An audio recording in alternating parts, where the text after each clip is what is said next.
बलांगीर सांसद संगीता सिंहदेव को बड़ सफलता 5 थरर बीजेपी सांसद संगीता को मिला श्रेष्ठ महिला सांसद पुरस्कार। नुआदिल्ली में आयोजित लोकमत संसदीय पुरस्कार 2025 समारोह में यह सम्मान मिली। चलित वर्षर श्रेष्ठ महिला सांसद भाव में पुरस्कृत कर संसद में उल्लेखनीय प्रदर्शन पर यह पुरस्कार दि जाएगी। विशेषकर महिला सशक्तिकरण, शिशु अधिकार, ग्राम्य उन्नयन एवं समाज कल्याण दिगरे से निरंतर स्वर उत्तोलन कर लोकमत मीडिया ग्रुप द्वारा आयोजित यह कार्यक्रम में लोकसभा और राज्यसभा रे भल काम करुथुबा सांसद मानकु सम्मानित करा जाय थाए।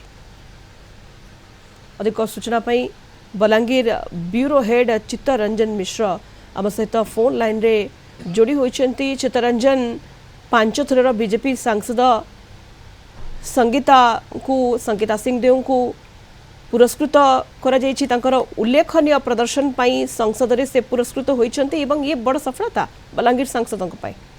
चित्तरंजन, निश्चित भाव में देखो सुनीता, बलांगीर सांसद संगीता कुमारी सिंहदेव पूर्व जो भाव में बलांगीर विकास लड़ाई सहित बलांगीर स्वर को जो भाव में लोकसभा से बलिष्ठ उपस्थापन कर आज समस्ते आम बलांगीरवासी गर्वित बोली क्रम गोटे प्रकार से भारतीय जनता पार्टी कर्मकर्ता हूँ कि साधारण जनता हूँ निजक गर्व अनुभव कर। बर्तमान किसी भारतीय जनता पार्टी कर्म